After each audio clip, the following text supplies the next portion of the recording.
Hello and welcome to my channel. In this video, I'm going to show you how to create Hatsune Miku from beginning to end. I want to show you my process in creating a character from a high-res sculpt all the way until you can see the character in a game engine. I'll be using Zbrush, Maya, Substance Painter, Photoshop and Unreal. But for part 1 of this series, we'll only use Zbrush. My goal for this video is to show you my approach to creating this character. So I'll be showing you a time-lapse of my process and I'll let you know what I'm doing, my thought process and what tool I'm using.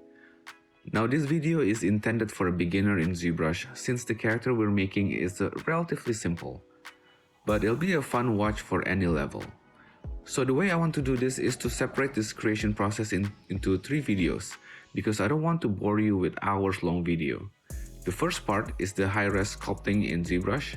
The second video will be the game asset creation in Maya, and the third video will be texture creation and putting the final model in Unreal. So, let's get into it!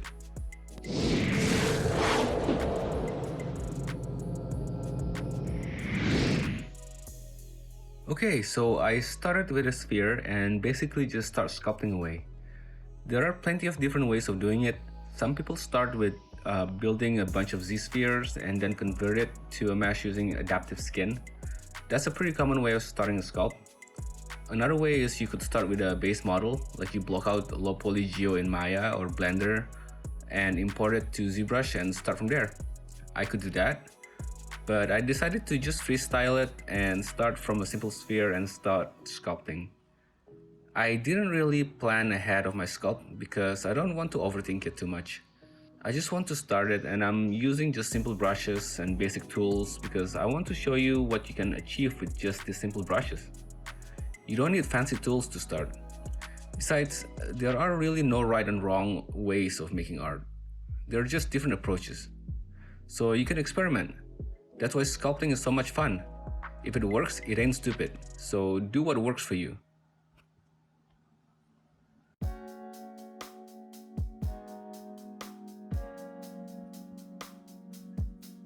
I'm using the snake hook brush and the clay build-up brush here. They're really good for blocking out this character. At this early stage, I'm just roughing out the initial shape. Don't be afraid of making mistakes at this stage. This is when you can freely add volume to roughly create the silhouette of the character. It's all about the silhouette at this stage. I'm not aiming for accuracy here. We can always add it up or tone it down later. I'm just establishing the initial forms here. So don't overthink it too much and just have at it.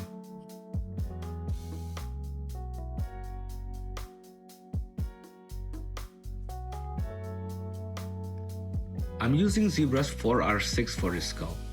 I usually use the latest ZBrush when I'm at work.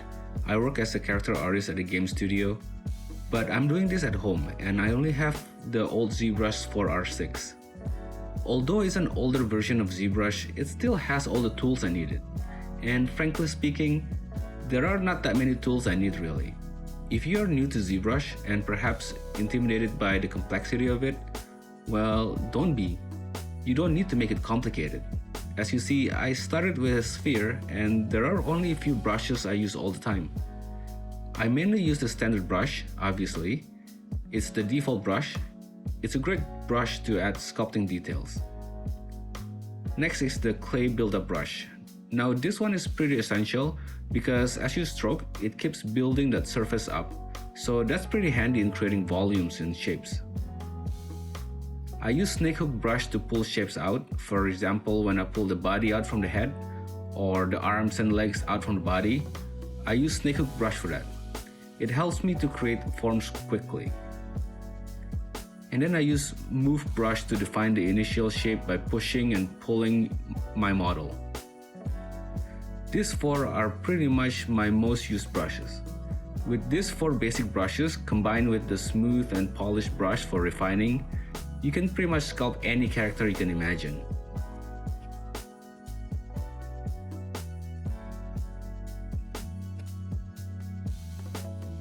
I'm using the clay build-up brush again here to block out the initial silhouette of her boots.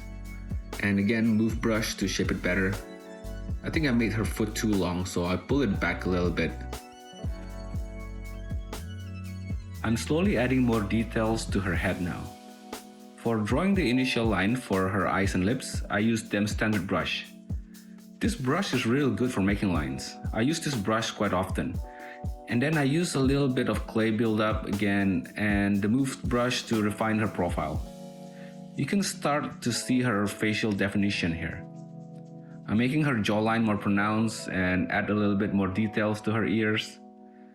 I'm probably not going to be adding too much detail for her ears though, because this character is wearing headphones, so you won't really see her ears anyway.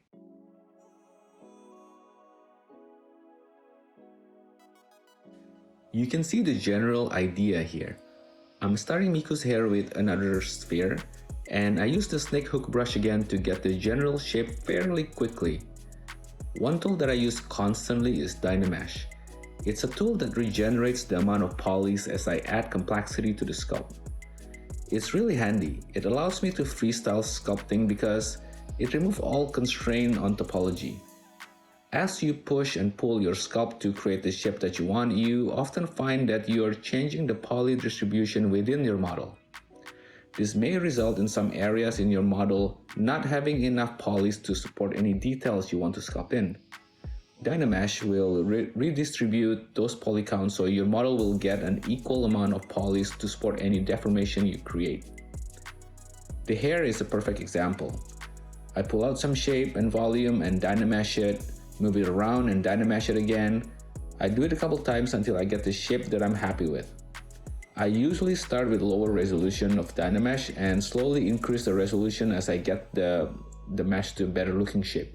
Once I have the body somewhat there, I can start using the mask tool to kind of make a copy of certain areas. I just mask out the area that I wanted. Like for example, the hair cap. I masked out the part of her skull and I extracted it as another subtool. And I use it to sculpt the hair. I'm going to use the same technique to create her clothes. By the way, this time-lapse video goes pretty quick, so if you have any question or want me to go more in depth on any part of this video, let me know down in the comment below and I'll be happy to make more videos to explain my process further. So I haven't really been sculpting as much as I wanted at work, and I've also haven't been working on a personal project for a long time because I've been pretty busy with my workload. You can probably see how rusty I am. But I miss sculpting a lot and I want to get back to making more personal artwork since we're all stuck at our home because of the current health crisis. I have time now and there is a lot of catching up for me to do. This is why I created this channel, so if you want to follow my journey in getting back at making more personal artworks, consider subscribing to my channel and make sure you hit the notification bell. I'll be making a lot more stuff in the future.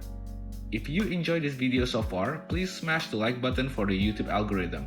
It really helps my channel and it encourages me to make more videos like this.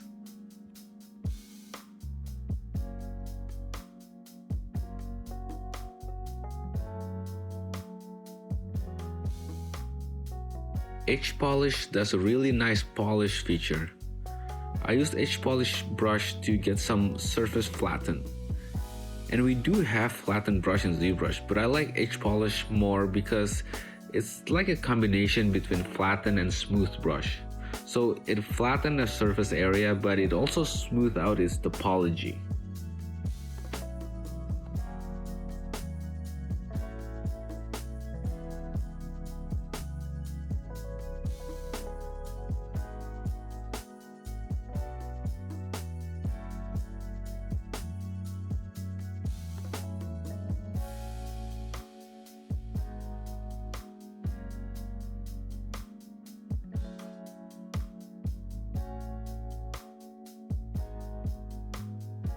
So what I did to create her wardrobe was I started with masking out the shape of her clothing from her body, kind of similar with her hair cap.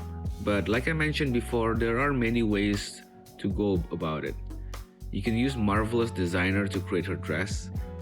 For those of you who don't know what Marvelous Designer is, it's a software that can simulate cloth behavior so you can get a more natural wrinkles and folds on the wardrobe.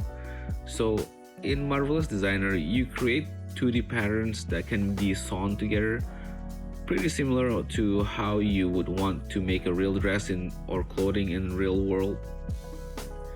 And then you would put it on your avatar and just simulate to generate the wrinkles and folds. It's a very powerful tool. I'll probably use Marvelous Designer to create my next character if you guys are interested in learning it. Let me know in the comment below if you guys are interested in that. But for Miku's case, she's a stylized character. Her wardrobe is not supposed to be realistic.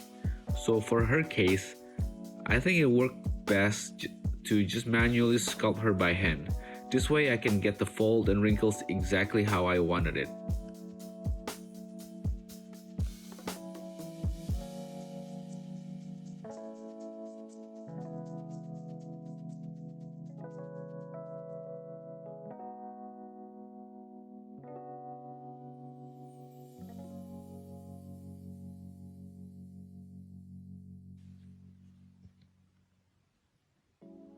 Now, hands are not my biggest forte here, I admit.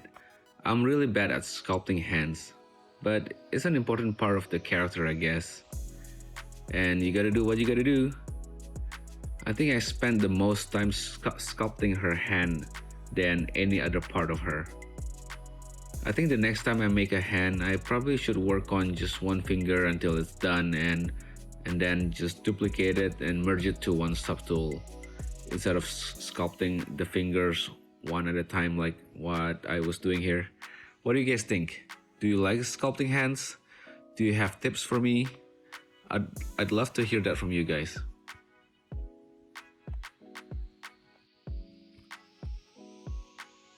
So if you're having fun watching me sculpt, or maybe you're sculpting your own model right now and having a blast, maybe you should consider a career in the video games or film industry. I think this is one of the best industries to work in. And you know, with the current economy that we have right now, where we see tons of people are losing their jobs, industry collapse, companies go bankrupt, the game and film industry hardly got affected by any of it. In fact, this is one of the industry that is booming because people are stuck at home and they just play a lot of games and watch a lot of films. The game industry especially is growing rapidly too. Everyone is playing games one way or another, either on PC, console, or on your mobile phone. So I think right now, it's a perfect time to be learning this stuff if you ever consider getting a career in the video game or movies. Now more than ever with these jobs, you can work from anywhere because companies and studios now realize that their employees can still be productive even if they're not in the office. I'm currently working from home right now and I'm loving it. I think I'll continue to opt for working from home from now on. It's one of the perks for working in the tech industry, I suppose. And in my opinion, getting a job as an artist doesn't really require any schooling. I mean, it's good to have certification, but it's not necessary. Whenever I'm involved in hiring an artist, almost all the time we only hire candidates based on their portfolio, not from which school they graduated from. Diplomas and degrees don't matter. A kick-ass portfolio is what matters.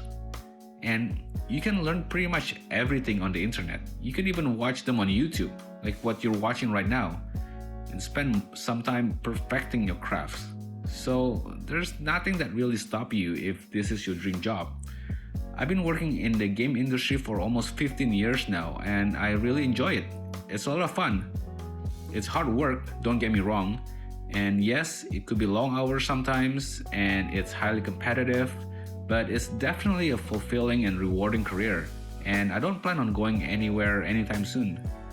Let me know down in the comment below if you guys are thinking about getting a job in the game industry, or if you have any question about getting a job in the game company. I can probably make videos about how to land your first job or what companies are looking for. I love to help fellow artists to get their dream job. I use snakehook brush here again to make her ponytails. I first created the initial volume that helps me determine the flow of her hair, and then I use snakehook brush to add branches to the hair. And then I just push and pull around and dynamesh them a couple times, and then I use edge polish to flatten out the surface. Her hair took me a while to get it right.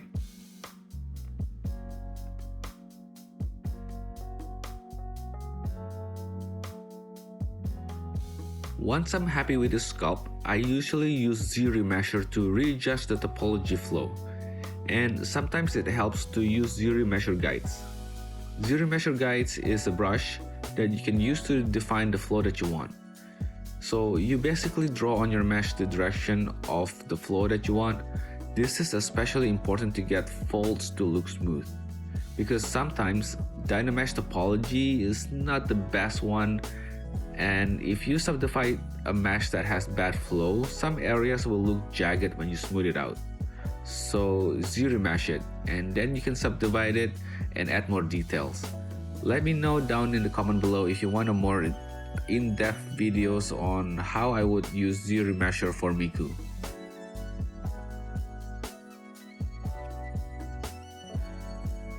Now the ponytail is kind of looking close to what I'd imagine Miku hair should look like.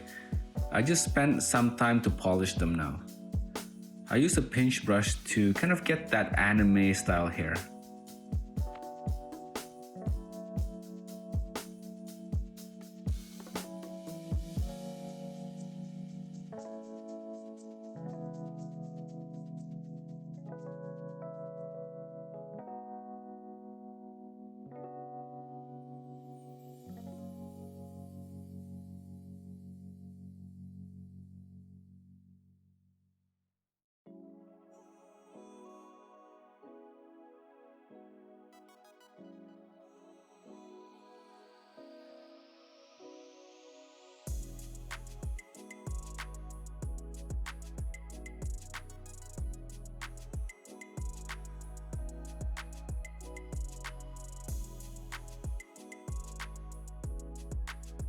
Here I'm just quickly adding colors just to check her composition. Sometimes this helps my eyes to judge the overall proportion. I'm using a 2D reference of Miku, so giving her color kind of helps me visualize how I want her hairstyle to look. I'm adding more hair pieces by masking out and extracting them from the main hairpiece, and then I layered them so it looks more interesting. It adds some more details to her hair. It's time consuming, but strangely I kind of like doing this. It's like a stress relief for me. I'm doing this with some music in my background and I'm having a drink. It's very relaxing. It's pretty much the same way of sculpting her ponytail. But here I use the move tool a lot to rearrange the position of her hair piece where I want them to be. But the color also helped me see if the size of her hair is okay relative to her head. I want to see if her body proportion is okay, the length of her legs, the size of her waist. I find color helps me with defining the feel of the character.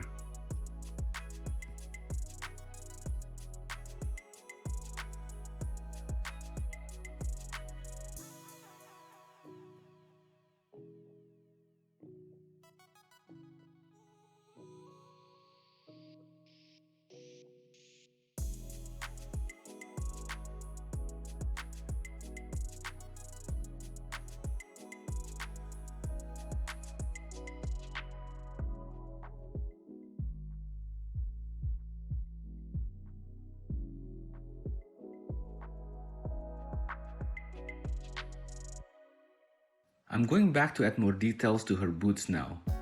I know I kind of move around a lot when I'm working. Sometimes I spend time working on the boots a little bit, sometimes I work on the hair a little bit, and then I move on to the head and work on it a little bit, and then went back to the boots.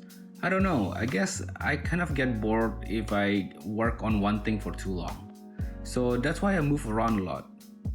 But the way I see it, it's like changing your car tires, right? When you tighten the lug nut on your tires, you don't tighten one lug nut at a time, right? You kind of screw them all in loosely and then you tighten them together. That way you can be sure that they're equally tight. I guess it's the same thing here. I work a little bit on everything, and when I feel they're ready for detailing, then I go ahead and add more details to them.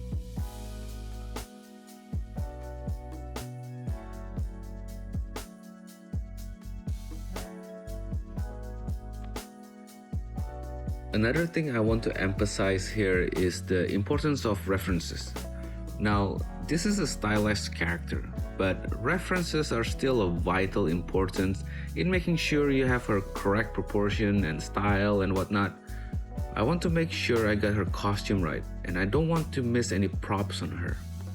I've already gathered a bunch of reference images before I started this sculpt. Fortunately, Miku is pretty popular, or used to be popular. I'm not sure if she still is right now. Let me know down in the comment below. Do you know who she is? Are you guys still a fan of Miku? I used to like her a lot. I listened to a lot of Vocaloid songs, and I played Project Diva back in the day. I even have a couple of Miku's figurines too. I kind of grew out of her as I get older, but still, I had a fond memories of this character.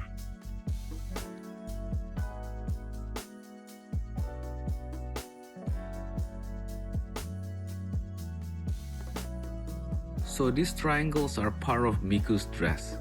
She has these triangles around the border of her dress. I was being stubborn when I was creating this part. So I was sculpting this one as one subtool, and I sculpted one triangle at a time.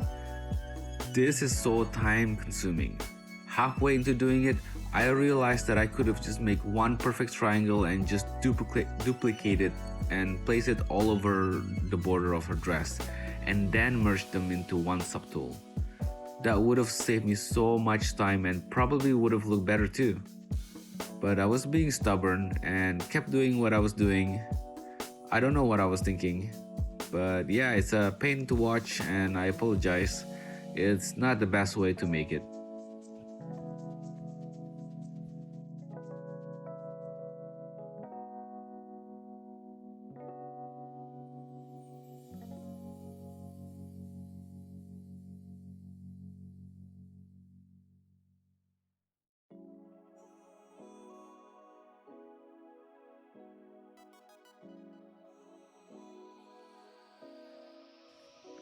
The same thing for her sleeves. Well, it's not really a sleeve, it's more like arm covers. But anyway, I masked out an area from her arms and extracted a new subtool. And I used the move brush to widen the end of it, and I kind of pulled the bottom part towards her hand. And then I used the standard brush to carve the initial folds. I'm doing a lighter strokes in the beginning, and then when I find the fold style that I like, I go back and refine it and make it more pronounced.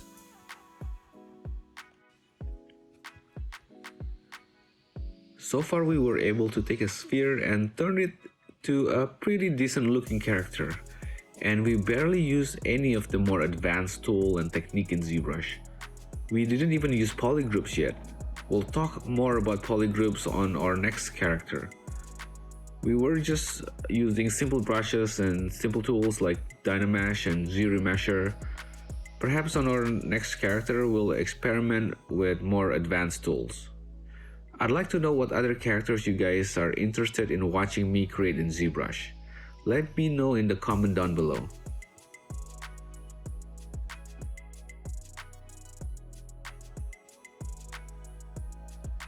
I used a boolean to make her hair thingy.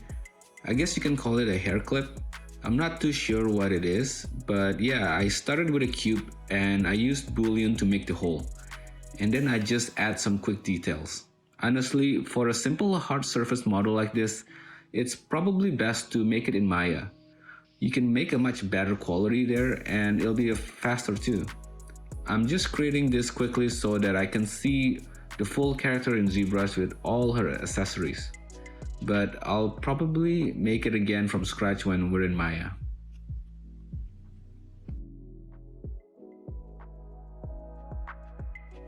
So as you can see, it started looking not so pretty in the beginning. It was looking like a blob, but you just keep at it, keep sculpting, keep refining it. Eventually it'll look much better. You just need to put some time into it. If it still doesn't look right, keep fleshing it out. Keep making it tighter and tighter. I actually spent many hours sculpting her. But for the sake of the video, I skipped some parts to make it not too long to watch. Nobody wants to watch someone polishing for hours, right? It's also the same reason why I made it as a time lapse. It's not really a tutorial on how each tool works in ZBrush. There are a lot of videos on YouTube on how to use each tool in ZBrush if you want to learn it. Basically, what I want to do is to show you guys that there is no secret in sculpting. It's just a couple of brushes used time and time again with a lot of time and patience. Sure, some people use fancy tools to sculpt faster and be more efficient, and you will learn that as you sculpt more, but you can start by knowing just the basics.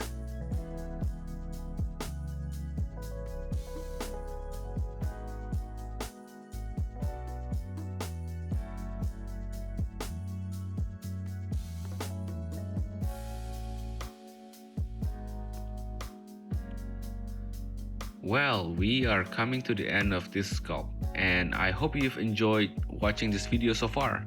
It's a pretty basic video on sculpting, but Miku is a relatively simple character to sculpt, which is why I think she is perfect to start for a beginner. If you watched the videos this far, I thank you very much. I put quite a lot of time and effort into making this video, so if you like it or learn from it, please smash the like button. I really appreciate it. And also please subscribe to my channel for more videos like this. The second part of Miku is coming soon. It's the game modeling of this character so we can put her in the game engine later. I'm actually working on it right now, so hopefully I can get it done soon and show you guys by sometime next week. Until then, thanks for watching, stay safe, be kind, and carry on.